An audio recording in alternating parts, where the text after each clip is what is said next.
Baik, Assalamualaikum warahmatullahi wabarakatuh. Teman-teman, selamat datang di mata kuliah teori organisasi ya. Jadi untuk pertemuan 13 ini, saya akan menjelaskan tentang konsep koperasi itu seperti apa. Nanti teman-teman bisa memberikan contoh permasalahan di koperasi itu seperti apa. Nanti dibuat videonya di Instagram.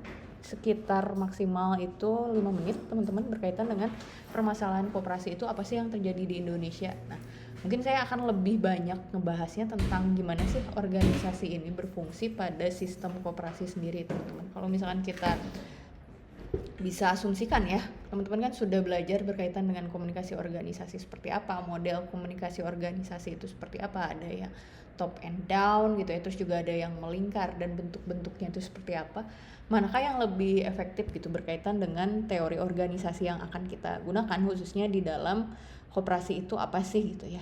Oke, dalam pertemuan ini jadi saya akan membahas tentang kaitannya adalah asumsi organisasi itu apa sih di dalam koperasi sendiri. Tapi kalau misalkan kita lihat memang sejarah di Indonesia, koperasi ini dicetuskan oleh Muhammad Hatta ya teman-teman, di zaman Orde Lama.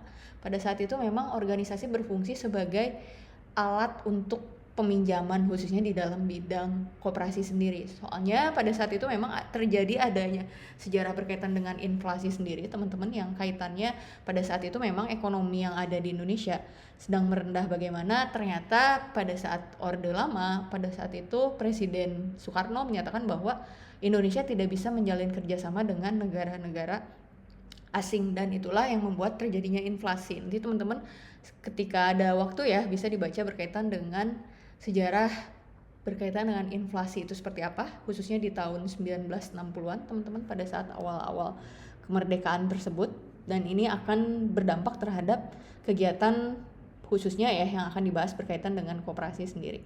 Nah, teman-teman, kalau misalkan asumsi yang dikatakan pada organisasi itu apa sih khususnya pada koperasi sendiri? Ternyata memang berkaitan dengan sejarah tadi ya, saya cerita awal ini sebenarnya teman-teman sudah pelajari juga di dalam ilmu sejarah misalkan dibahas, tapi nggak terlalu mendalam, tapi saya akan lebih ke kilas balik aja kaitannya tentang apa sih asumsi organisasi pada koperasi ini. Jadi terciptanya peningkatan kesejahteraan khususnya di bidang ekonomi ya merupakan salah satu tujuan koperasi, di mana koperasi itu fungsinya adalah untuk mengembangkan potensi dan kemampuan ekonomi anggotanya yang kemudian dapat dikembangkan luas dan membantu masyarakat sekitar koperasi. Makanya ketika misalkan di dalam organisasi khususnya ya di koperasi, mungkin sekarang lagi trending berkaitan dengan koperasi merah putih gitu teman-teman.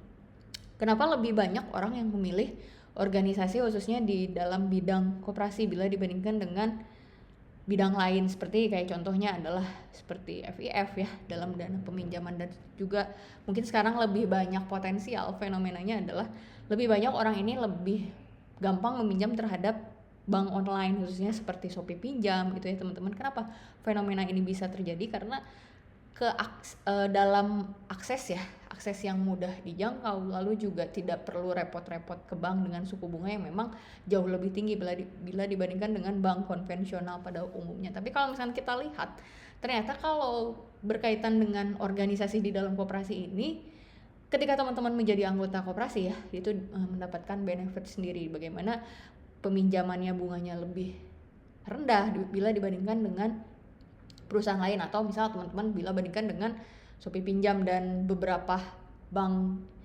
e-commerce yang lain ya, kayak misalkan Aku Laku dan lain-lain. Nah, ini asumsi di dalam organisasi koperasi sendiri adalah untuk membantu masyarakat khususnya di dalam desa. Ya kalau misalnya kita lihat sih berkaitan dengan permasalahan koperasi ini, teman-teman banyak ya, nanti teman-teman bisa cari berkaitan dengan permasalahan apa sih yang terjadi di Indonesia ya, khususnya berkaitan dengan koperasi ini. Apalagi banyak yang merasa tertipu ya ketika misalkan dia masuk ke dalam koperasi tersebut dan ternyata setelah dicek koperasinya bodong gitu. Nah, itu siapa yang mau disalahkan? Antara pengurusnya atau memang tidak jelas ya, kita sebagai anggota itu harus tahu nih koperasi yang masuk itu apakah aman atau tidak bonafitnya. Terus juga kita harus lebih banyak meliterasi berkaitan dengan mencari informasi koperasi ini sudah didaftarkan belum badan usahanya dan lain-lain gitu teman-teman. Nah, selanjutnya kita akan membahas tentang berkaitan dengan tujuan pembelajaran di dalam koperasi ini tuh apa gitu ya khususnya. lebih ke kita akan membahas tentang asumsi koperasi itu seperti apa, seperti contoh. Jadi ikut serta masyarakat ya, khususnya di dalam keanggotaan koperasi itu bisa menikmati hasil dari pembangunan aktivitas ekonomi tersebut. Lebih jauh lagi, jadi keberadaan perkembangan koperasi itu mengembangkan ekonomi di dalam suatu koperasi tersebut. Misal koperasi Merah Putih sekarang yang lebih banyak digagas oleh Presiden Prabowo sendiri. Tapi kalau misalkan kita lihat mau dibawa kemana sih gitu ya sistem koperasi ini, khususnya di dalam kita lihat dari struktur organisasinya, mau meningkatkan ini ya berkaitan dengan martabat, lalu juga dengan harkat masyarakat baik secara langsung maupun tidak langsung. Contoh, akan ada perbedaan antara gap koperasi desa dan koperasi perkotaan teman-teman, dimana yang pendekatannya lobby negosiasinya yang dilakukan lebih terhadap masyarakat desa ya, melakukan cara-cara yang tradisionalis. Sedangkan kalau misalnya kita lihat seperti pendekatan yang dilakukan di dalam koperasi yang dilakukan khususnya di perkotaan ya, wilayah Jabodetabek ini deh teman-teman bisa bandingkan, itu ada perbedaan dalam budaya organisasinya, di mana suatu strukturnya ya, suatu struktur di dalam anggota koperasinya tersebut tidak mencari-cari anggota gitu teman-teman, melainkan anggotanya sendiri yang join terhadap koperasi tersebut. Nah, sebenarnya apa sih untuk tujuan kita bisa masuk di dalam organisasi koperasi ya? Kalau misalnya kita lihat yang paling signifikan adalah pertumbuhan ekonomi teman-teman. Kalau bisa dikatakan ya indeks ekonomi gitu pada saat awal 2026, sekarang ini daya beli masyarakat ini cenderung menurun gitu teman-teman. Kalau misalnya kita lihat berdasarkan observasi pemberitaan serta yang dilakukan kebijakan sekarang, Menteri Pak Purbaya sendiri mengatakan bahwa gaji di bawah 10 juta itu tidak perlu melaporkan wajib pajak sendiri. Apakah itu menguntungkan dari segi masyarakatnya sendiri? Tapi kalau misalkan kita lihat sih dari segi masyarakatnya ya, daya beli tersebut, kebijakan yang dilakukan oleh Pak Menteri Purbaya ini akan meningkatkan daya beli masyarakat khususnya terhadap produk lokal ya, terus juga terhadap pengembangan UMKM dan lain-lain. Jadi dalam organisasi koperasi yang diuntungkan yang paling utama adalah anggotanya sendiri gitu teman-teman. Nah teman-teman, ketika teman-teman sedang membangun gitu ya perusahaan, apakah penting dalam membuat koperasi di dalam perusahaan sendiri? Penting teman-teman, dimana kita akan lebih fokus terhadap gotong royong, terus juga perkembangan organisasi khususnya di koperasi tersebut ya, untuk lebih memudahkan anggotanya untuk meminjam, lalu juga bisa membeli barang-barang tersebut yang jauh lebih murah bila dibandingkan dengan marketplace yang lain, ataupun secara tradisionalisnya kita ada keuntungan nih bonafit yang kita gunakan pada saat kita join di koperasi tersebut gitu teman-teman. Nah, yang kedua adalah berkaitan tentang persoalan menyangkut tata kehidupan koperasi dalam praktiknya tuh apa sih gitu ya, pemahaman mendasarnya tuh. Nah, seperti pemahaman yang sama antara satu visi misi ya di dalam anggotanya, lalu juga kepengurusannya, antara nilai, prinsip manajemen koperasi, itu akan mempengaruhi antara keberadaan dan tumbuh berkembangnya koperasi di masyarakat. Kalau misalkan kita lihat nih dalam permasalahan yang nanti akan dikaji ya teman-teman, kita lihat contoh studi kasusnya, kenapa sih ada permasalahan koperasi yang bodong tadi, kenapa ada yang beberapa menipu anggota koperasinya. Nah itu yang disalahkan apa? Dalam struktur organisasinya. Nanti teman-teman harus bisa memberikan solusinya ya, berkaitan dengan kenapa nih bisa terjadi koperasi bodong, ataukah memang minimnya literasi dari koperasi tersebut ya, khususnya gitu ya udahlah saya join aja tanpa masyarakat tersebut mengetahui pemahaman tentang koperasi itu sebaiknya seperti apa sih gitu. Nah itu yang membedakan. Untuk yang ketiga berkaitan tentang pengenalan koperasi itu seperti apa sih, khususnya kepada halayak ya, masyarakat umum sendiri. Ini lebih terhadap tujuan dari koperasi sendiri teman-teman, untuk menstimulasi pemahaman minat masyarakat terhadap keanggotaan koperasi tersebut ya. Terus juga sesuai dengan nilai dan prinsip koperasi yang dibentuk oleh pengurus, khususnya terhadap kesejahteraan anggotanya sendiri. Nah, kalau berkaitan dengan di dalam modul yang saya buat ya teman-teman, di modul ke-13 ini berkaitan tentang asumsi konsep dasar koperasi itu seperti apa sih gitu. Nah, sebenarnya untuk tentang regulasinya sudah diatur pada tahun 92 di nomor 25 berkaitan tentang apa sih definisi tentang koperasi tersebut. Ini lebih ke legitimasi ya, legitimasi ataupun lebih terhadap perundang-undangan yang sudah disahkan secara badan hukumnya legal gitu dari tahun 92. Koperasi ini dipahami sebagai perkumpulan orang yang secara khusus untuk mempersatukan diri untuk berjuang meningkatkan kesejahteraan ekonomi gitu teman-teman, khususnya terhadap badan usaha yang dikelola secara ideologinya, kita memakai ideologi demokratis ya. Jadi pasal ini menekankan terhadap koperasi adalah suatu badan usaha yang memiliki dasar asas kekeluargaan gitu teman-teman. Kalau misalkan bisa dipahami, koperasi ini didirikan oleh Muhammad Hatta sebenarnya didasari oleh dasar asas kekeluargaan tadi, musyawarah mufakat gitu. Nah itulah yang dibentuk oleh struktur keanggotaan tersebut ya, dibuat struktur kepanitiaannya lalu dibagi terhadap kesejahteraannya untuk siapa yang paling bonafitnya adalah keanggotaan koperasi tersebut. Jadi tidak mungkin misalkan ketika koperasi tersebut hanya menguntungkan beberapa pihak ataupun beberapa stakeholder aja. Yang paling penting adalah memiliki asas di dalam kekeluargaan sendiri. Nah itu yang membedakan teman-teman. Jadi nanti teman-teman akan mencari berkaitan tentang apa sih yang terjadi gitu permasalahan koperasi di Indonesia ini, kenapa kok orang-orang masih bisa ketipu gitu berkaitan dengan koperasi bodong, lalu uangnya dibawa kabur gitu ya. Apa-apa yang harus dilakukan solusinya setelah teman-teman mempelajari modul dan PPT yang sudah saya share gitu. Jadi ketika teman-teman misalkan ada yang ingin ditanyakan, nanti langsung saja kita bisa langsung berdiskusi di dalam Google Chat ya teman-teman.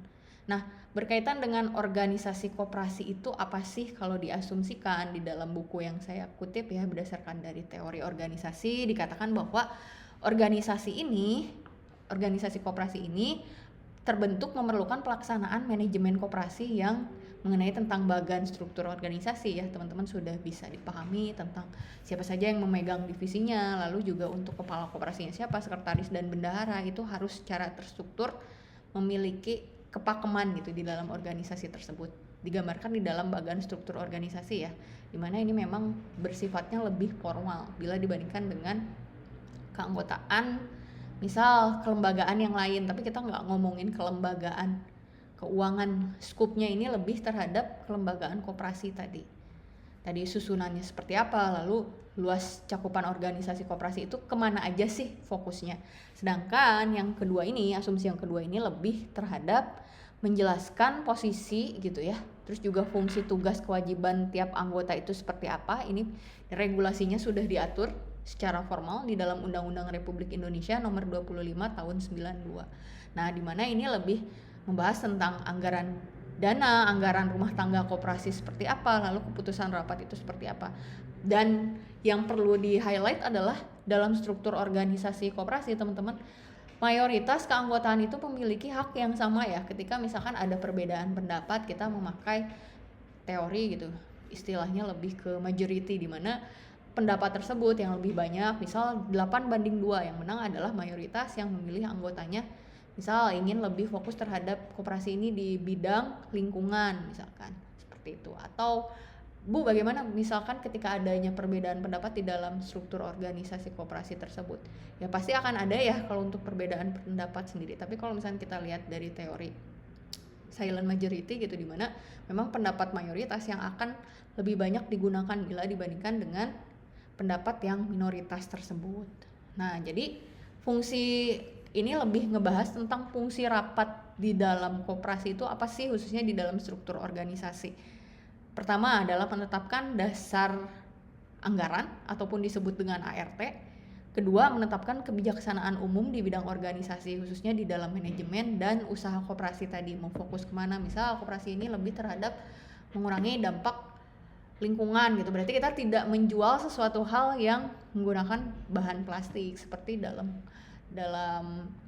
khususnya ya sekarang orang sudah aware berkaitan dengan waste management seperti apa gitu. Apalagi sekarang kalau teman-teman bisa perhatikan ya, pemberitaan sekarang ini di Tangerang banyak sampah yang menumpuk. Apakah itu menjadi suatu permasalahan juga teman-teman di dalam koperasi? Misal mau fokusnya terhadap lingkungan, itu menjadi suatu permasalahan juga, di mana limbah-limbah plastik tersebut bisa diolah menjadi bahan-bahan yang menguntungkan seperti apa aja, kayak misalkan kantong belanja gitu ya, lebih ke pemberdayaan masyarakatnya, lalu untuk edukasi terhadap masyarakat untuk tidak membuang sampah ke sungai, lalu tidak membuang sampah seperti misalkan harusnya dipisahkan ya antara organik dan anorganik.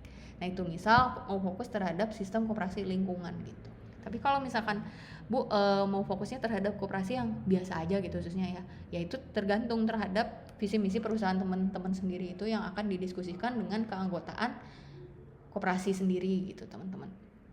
Nah, yang terakhir adalah menyelenggarakan pemilihan, pengangkatan, pemberhentian pengurus ataupun pengawas. Nah, ini lebih terhadap teknis yang dilakukan anggota koperasi masyarakat khususnya ya di dalam koperasi tersebut lebih dominan terhadap apa nih dalam pemilihannya itu seperti apa. Misal mau memilih by pengalaman gitu dari ketua koperasi tersebut dan juga sama struktur yang lainnya seperti misalkan sekretaris dan bendahara yang sudah lebih mumpuni bila dibandingkan dengan orang-orang baru gitu. Oke, next selanjutnya teman-teman ini lebih terhadap pembahasan tentang keputusan rapat koperasi itu seperti apa. Nah, jadi keputusan rapat koperasi ini tadi ya, jadi prinsip-prinsip di dalam organisasi koperasi khususnya lebih terhadap musyawarah tadi untuk mencapai mufakat ya. Ini asas-asas yang diberikan oleh Bapak Koperasi kita yang bisa teman-teman lihat gitu ya di buku sejarah ini adalah dari Muhammad Hatta sendiri.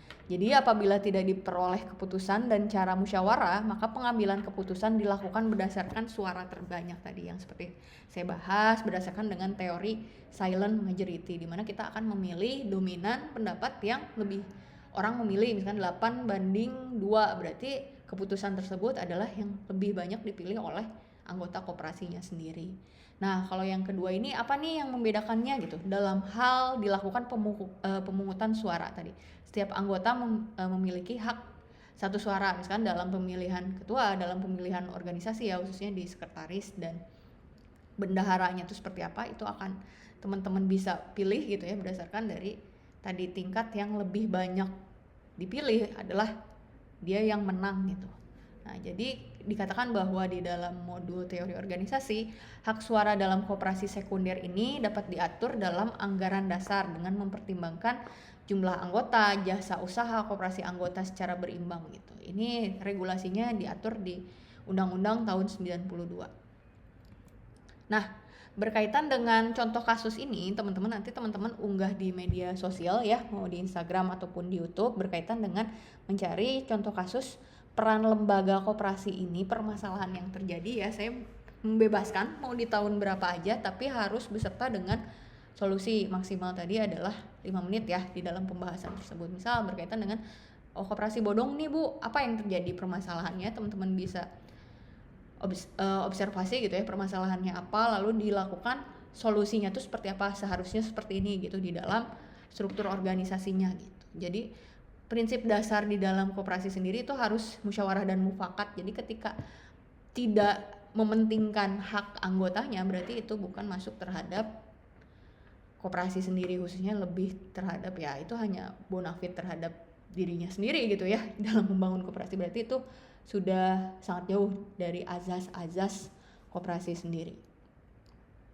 Nah, sebenarnya yang terakhir ini lebih membahas tentang pengurus koperasi itu seperti apa. Sebenarnya ini teman-teman lebih akan banyak detail dibaca di dalam modul ya teman-teman. Kalau untuk presentasi PowerPoint yang saya jelaskan dengan teman-teman ini kita berdiskusi memang hanya sekilas saja. Jadi teman-teman harus tetap membaca modul yang jauh lebih lengkap gitu kaitannya tentang struktur organisasi yang ada di koperasi ini. Jadi kalau misalnya kita lihat gitu ya keputusan apa aja sih yang harus dipengaruhi itu di dalam membentuk struktur organisasi. Yang pertama adalah pengurus sebagai pusat pengambilan keputusan tertinggi khususnya di dalam kebijakan yang baru. Terus tadi mau anggaran belanja seperti apa tahun ini, terus untuk berkaitan dengan bunga yang diberikan, misalkan maksimal anggota meminjam misal gitu ya 15 juta. Ketika misalkan nominal tersebut belum dibalikan berarti anggota koperasi tersebut belum boleh meminjam gitu ya, misal kaitannya seperti itu. Atau nanti teman-teman ada beberapa kebijakan yang baru yang memang diputuskan dalam meeting tersebut ataupun ketika rapat gitu dan memiliki nilai dan tujuan yang sama.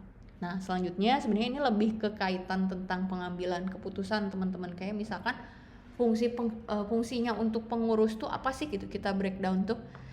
Pertama adalah pasti ya berkaitan dengan sebagai pusat pengambilan keputusan tertinggi diwujudkan dalam menentukan tujuan organisasi itu apa. Istilahnya dalam satu visi misi yang sama nggak sih? Kalau misalkan ada yang berbelok berarti memang tidak sesuai nih anggota tersebut apakah dapat beradaptasi dengan regulasi tersebut atau dia harus keluar gitu ya, harus keluar di dalam koperasi tersebut. Nah itu kaitannya lebih terhadap struktur organisasinya, azas-azasnya musyawarah dan mufakat gitu ya, khususnya untuk mengembangkan dari segi ekonomi, terus juga dari terhadap keanggotaan itu tuh ingin memiliki nilai yang sama nggak sih, misalkan kaitannya kayak peminjaman bunganya tuh tenornya berapa gitu ya teman-teman, itu akan lebih banyak dibahas oleh anggota koperasi sendiri. Lalu untuk kebijakan koperasinya, misalkan anggaran tahun pertama itu akan berbeda dengan anggaran tahun kedua. Kenapa? Karena dalam membentuk suatu organisasi koperasi ya kita nggak bisa langsung mau gini sesuai time lapse-nya gitu ya, ataupun timeline-nya harus cepat gitu berkembangnya. Karena pertumbuhan organisasi itu ibaratkan tangga gitu ya, step by step semuanya, dari langkah kecil dulu. Ketika misalkan hanya fokusnya adalah terhadap peminjaman uang, lalu tabungan, lalu akan ada reward yang diberikan terhadap anggota koperasi tersebut. Misalkan rewardnya adalah ketika menabung paling banyak dia dapat hadiah gitu, atau hadiah trip gitu. Biasanya memang di dalam struktur organisasi yang diberikan khususnya nanti akan ada reward investasi yang diberikan gitu ya dalam organisasi koperasi tersebut.